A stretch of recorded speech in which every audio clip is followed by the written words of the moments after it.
Hello everyone, welcome to my channel DG learning. आज मैं आपके लिए लेसन प्लान लेकर के आई हूँ। बीएड की लेसन प्लान से ये साइंस के, दैट मीन्स फिजिक्स के। तो let us start lesson plan. Serial wise मैंने सब लिखा है, आपको ऐसे ही सीरियल वाइज लिखना है। First is the name of the school. So name of the school means with school. BEd में आप जब इंटर्नशिप के लिए जाते हो, आपको कोई स्कूल अलॉट किया जाता है कि आपको वहां जा करके पढ़ाना है, उसी के बेसिस पे लेसन प्लान बनाने हैं। ठीक है, सो आप उस स्कूल का नाम वहां लिखोगे। Next is the name of the pupil teacher, means your name will be a pupil teacher. क्यों लिखा गया है? Because you are a BEd student. आप एक स्टूडेंट हो जो इंटर्नशिप के लिए टीचर बन करके वहां पे आप पढ़ाने जा रहे हो। ठीक है, सो name of the pupil teacher, your name will be a roll number, your roll number. यहाँ तक ये जो तीन है ये आपके लिए है। योर स्कूल जहाँ पढ़ाने जा रहे हो, your name and your roll number. ठीक है, नेक्स्ट क्लास। अब आप कौन सी क्लास को पढ़ाने जा रहे हो? मैं यहाँ स्टैंडर्ड 9 लिखी हूँ, मीन्स मैं 9 को पढ़ाने जा रही हूँ। Subject physics. Okay, topic motion, सब टॉपिक एक्सेलरेशन। अब आप देखो टॉपिक और सब टॉपिक में क्या डिफरेंस है। टॉपिक जो होता है वो हमारा चैप्टर का नाम होता है।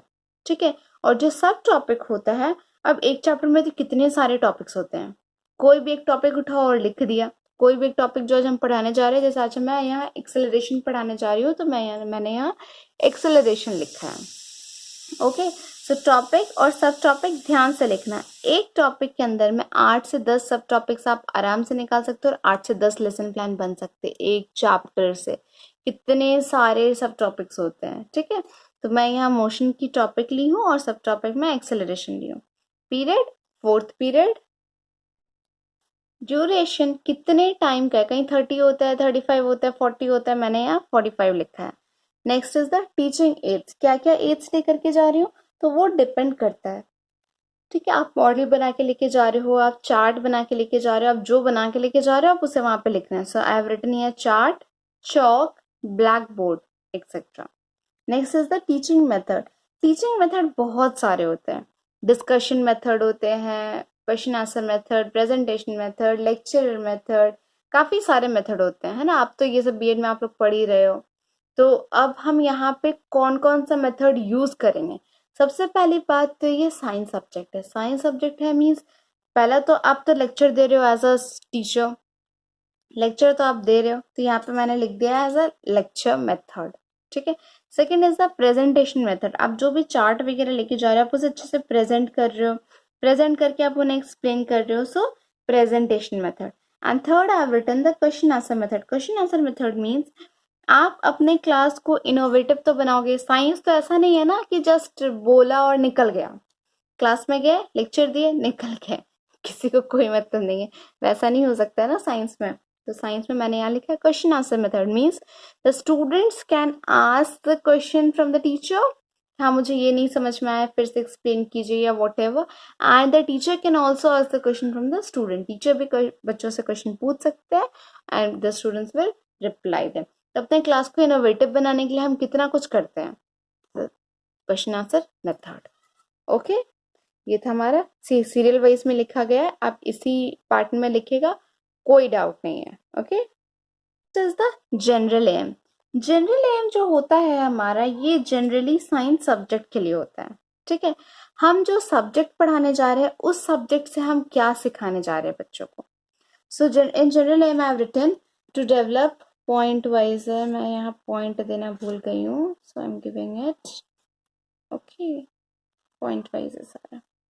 The first point is to develop scientific and technical attitude in students, to make students able to understand the nature of science and technology, to develop scientific attitude amongst people, to create interest in science subject in student, and to develop the feeling of self confidence and discipline in students.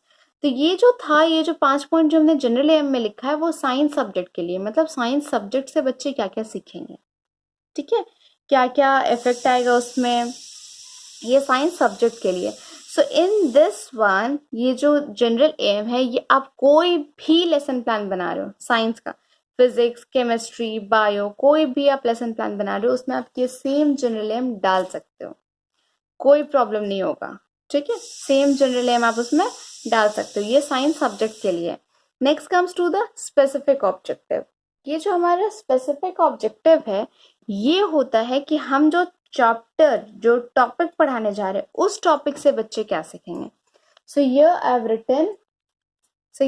written students will be able to learn about how to express the change in velocity of an object, calculate the acceleration and solve the numericals on acceleration and velocity.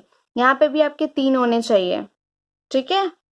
Next comes to the introduction. ये था हमारा कि बच्चे हमारे topic से क्या सीखेंगे।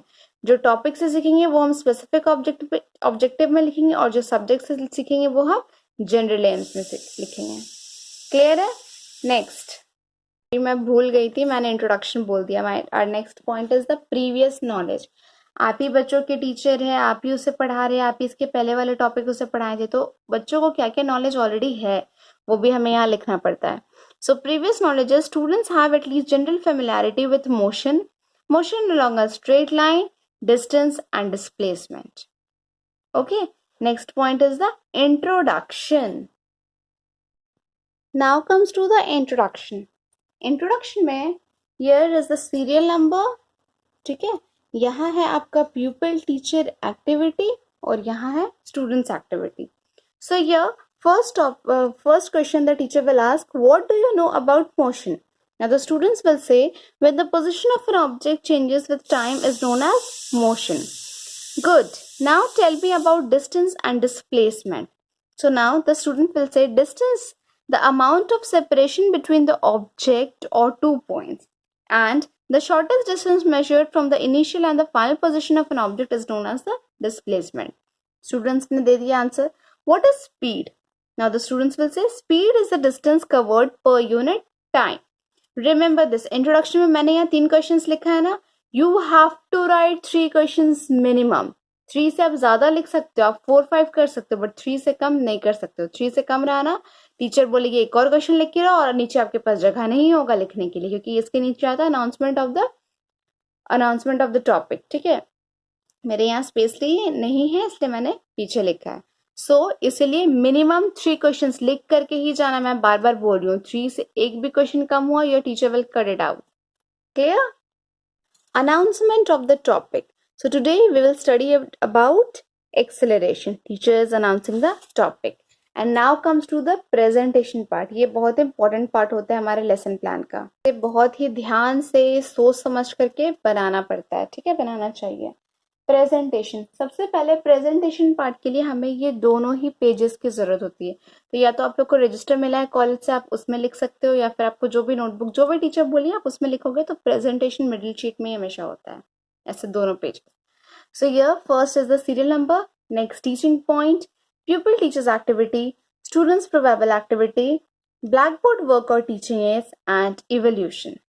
ठीक है, टीचिंग पॉइंट्स में जो हम पढ़ा रहे हैं उस टॉपिक का नाम लिखेंगे। प्यूपल टीचर एक्टिविटी में टीचर जो एक्सप्लेन कर रही है वो पूरा एक्सप्लेनेशन लिखेंगे। स्टूडेंट्स एक्टिविटी में if teacher is asking any question the students are answering, वो लिखेंगे। ब्लैक बोर्ड वर्क और टीचिंग एड्स, यहाँ हम टीचिंग एड्स भी मिनिएचर बना के डाल सकते हैं चार्ट्स एंड ऑल के, एंड इवोल्यूशन में क्वेश्चंस लिखेंगे। Okay, first point, speed with direction. So the rate of motion of an object can be comprehensive if we specify its direction of motion along with its speed. The quantity that specifies both these aspects is called as velocity. ठीक है, now children can you define velocity? अब बच्चों teacher explain कर दिया, बच्चों से पूछ रही क्या तुम लोग डिफाइन कर सकते हो velocity? The students are saying the speed of something in a given direction. Okay, students are saying the speed of something in a given direction. Now second, average velocity. In case the velocity of the object is changing at a uniform rate, then average is given by the arithmetic mean of the initial and the final velocity of the given period of time.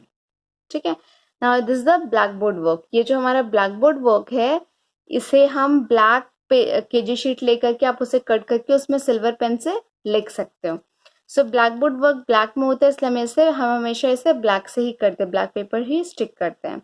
Speed with direction is called as velocity, and acceleration is equals to initial velocity plus final velocity by t. A is equals to v plus u by t. ठीक है, u मतलब होता है आपका initial velocity, v मतलब होता है final velocity, so u plus v by t। ये हो गया हमारा black board work. Now comes to the evolution. Evolution में हमें कुछ ना कुछ क्वेश्चंस तो डालना ही है, कोई भी एक भी ये ब्लैंक नहीं रहना चाहिए। आप इस पेज में आधा लिखो, आधा नेक्स्ट पेज में लिखो, उसके नेक्स्ट पेज में लिखो, एक भी कॉलम ब्लैंक नहीं होना चाहिए, ठीक है। सो यहाँ इवोल्यूशन में हम डाल रहे हैं, Usha swims in a 90 metre long pool, she covers 180 metre in 1 minute by swimming from one end to other end back along the same straight path. Find the average speed and average velocity of Usha. Clear है? Can you say what is average velocity? Now the students are saying initial velocity plus final velocity by total time. Now definition of acceleration, third point. Acceleration is a measure of the change. Wait a second. Yes. Acceleration is a measure of the change in the velocity of an object per unit time. Acceleration is equals to change in velocity by time taken. If the velocity of an object changes from an initial value u to the final value v in a time t, the acceleration a is equals to v minus u by t. So this was the acceleration. Okay. Now the teacher is asking the students to define acceleration. Teacher students को बोल रही है कि acceleration को define करो. So now the students will say acceleration is the rate of change of the velocity of an object with respect to time. Okay. Next point is SI unit of acceleration. The acceleration is taken to be positive if it is in the direction of velocity and negative when it is opposite to the direction of velocity. The SI unit of acceleration is meter per second square. When the acceleration is taken as positive and the negative. Now the teacher is asking the question, when the acceleration is taken as positive and negative. And now the student will answer, acceleration is taken to be positive if it is in the direction of velocity and negative when it is opposite to the direction of the velocity. Okay. Now comes to the blackboard work. Acceleration is equals to change in velocity by time taken. A is equals to v minus u by t. The SI unit of acceleration is meter per second square, or like this you can write. Now evolution part में questions लिखे हैं. An athlete completes one round of circular track of diameter 200 meter in 40 seconds. What will be the distance covered and the displacement at the end of the 2 minute 20 second? ठीक है. देखिए ये page हमारा जो है वो पूरा भरा हुआ है. ठीक है, ऐसे ही भर के लिखना है, कोई एक भी कॉलम आप खाली नहीं छोड़ सकते हो. एनी हाउ अगर आपको कुछ नहीं मिल रहा है, कुछ एक्सप्लेन ही कर रहे हो, कुछ भी नहीं मिल रहा है क्वेश्चन डालने के लिए कि हाँ मैं क्या क्वेश्चन लिखूं कि बच्चे रिप्लाई करेंगे, तो जो आप पढ़ा रहे हो वही क्वेश्चन आप वहां पे डाल दो. होता है ना, हम बच्चों से पूछते हैं ना, हैव यू अंडरस्टूड? यस. क्या समझ में आया बताओ, इसका मतलब बताओ. वही चीज उस टाइप से आप कुछ भी डाल दो, बट कोई भी कॉलम ब्लैंक नहीं छोड़ना है. Okay, I hope it's clear. दिख रहा है ना पूरा? हाँ. ओके, अब हम जाते हैं नेक्स्ट. सी नेक्स्ट पेज में न्यूमेरिकल्स है. Now the teacher is saying, children I am giving you a question, try to solve it. The question is, starting from a stationary position, Rahul paddles his bicycle to attain a velocity of 6 meter per second in 30 seconds. Then he applies brakes such that the velocity of the bicycle comes down to 4 meter per second in next 5 seconds. Calculate the acceleration of bicycle in both the cases. ठीक है. Now the students are answering the question. In the first case, initial velocity u is equals to 0, final velocity v is equals to 6 meter per second, so time 30 seconds. We have a is equals to v minus u by t. Substituting the given values of u, v and t in the above equation, we get a is equals to, सारा value को put किया गया है v minus u by t के form में, and we have got the answer 0.2 metre पर second square. ये हमारे बच्चे मीन स्टूडेंट्स ने सॉल्व किया है फर्स्ट केस. ठीक है. Now in the second case, u दिया गया है, v दिया गया है, t दिया गया है, a दिया गया है, सॉरी a सॉल्व करना है, सॉरी ये निकालना है. ठीक है, u, v एंड t दिया गया है, a वो सॉल्व कर रहे हैं, and the answer they have got minus 0.4 metre पर सेकेंड स्क्वायर. ठीक है. नाउ ब्लैक बोर्ड वर्क में अब हम यहाँ पे क्या लिखेंगे? सो इन ब्लैक बोर्ड वर्क यही चीज हम यहाँ पे सॉल्व करेंगे. फर्स्ट केस सॉल्व किया, देन सेकेंड केस को सॉल्व किया. ठीक है. Question. A car starts from rest and achieves a speed of 54 km per hour in 3 seconds. Find its acceleration. And second question is, a girl starts her motion in a straight line at a velocity of 30 meter per second. Her velocity is changing at a constant rate. If she stops after 60 seconds, What is her acceleration? What is her acceleration? ठीक है, ये evaluation का question है. Clear है? देखिए यहाँ पे भी हमारे सारे कॉलम्स जो है वो भरे हुए हैं. कॉलम्स को ब्लैंक नहीं छोड़ना है. अगर आप इसी टॉपिक पे लेसन प्लान बना रहे हो एक्सेलरेशन पे, तो आप इसी को स्क्रीनशॉट लेकर के, आप इसी को लिख करके आप दे सकते हो अपने कॉलेज. ठीक है, प्रेजेंटेशन पार्ट ओवर हो गया. अब ये हमारा लास्ट 2 पॉइंट्स बचा है. Last is the recapitulation. Recapitulation मतलब हम लोग रिकॉल करते हैं ना, whatever we have studied today. तो वही टीचर रिकॉल कर रही है. Today we have studied about the speed with direction, average velocity, definition of acceleration, SI unit of acceleration and numericals. All these we have done today. And now comes to the homework part. Homework. A bus decreases its speed from 80 km per hour to 60 km per hour in 5 seconds. Find the acceleration of the bus. Okay. And the second one is a train starting from a railway station and moving with uniform acceleration attains a speed of 40 km per hour in 10 minutes. Find its acceleration. Homework part. Remember one thing, एक चीज आपको हमेशा याद रखनी चाहिए. Homework में हम जो भी क्वेश्चन डालते हैं ना, वो सेम क्वेश्चन आप इवैल्यूएशन में नहीं डालोगे. इवैल्यूएशन में दूसरा क्वेश्चन होना चाहिए. क्लास में बच्चों से जो भी हम पूछ रहे हैं, like can you define acceleration वगैरह, अभी जो भी क्वेश्चंस मैंने बताया, तो क्लास में प्रेजेंटेशन वाले में जो क्वेश्चन पूछिए बच्चों से, वो सेम क्वेश्चन आपका इवैल्यूएशन में नहीं होना चाहिए और ना ही होमवर्क में होना चाहिए. तीनों में क्वेश्चंस डिफरेंट डिफरेंट होना चाहिए. एक टॉपिक से बहुत सारे क्वेश्चंस निकल आते हैं. कहीं पे भी अगर आपका 2 क्वेश्चन सेम मिल गया ना, आपके टीचर आपको पूरा काट देंगे और बोलेंगे फिर से लिख करके लाओ. ठीक है, तो इट्स बेटर कि पहले से ही हम उसके लिए अवेयर रहें. तो इवैल्यूएशन और होमवर्क ये दोनों तो कोशिश कीजिएगा बिल्कुल भी सेम ना हो, मतलब गलती से भी सेम ना हो. और प्रेजेंटेशन वाले पार्ट में भी जो भी आप क्वेश्चन दे रहे हो, वो सेम इवैल्यूएशन और होमवर्क में नहीं होना चाहिए. क्लियर है? I hope it's clear to you and ये वीडियो आपके लिए हेल्पफुल हो. If you having any doubt you can ask me in the comment box. And if ये वीडियो आपके लिए थोड़ी सी भी हेल्पफुल है, then please like my video and subscribe my channel. Okay, फिर मैं नेक्स्ट वीडियो आपके लिए लेकर के आऊंगी नेक्स्ट लेसन प्लान की. तब तक के लिए thank you for watching and bye bye.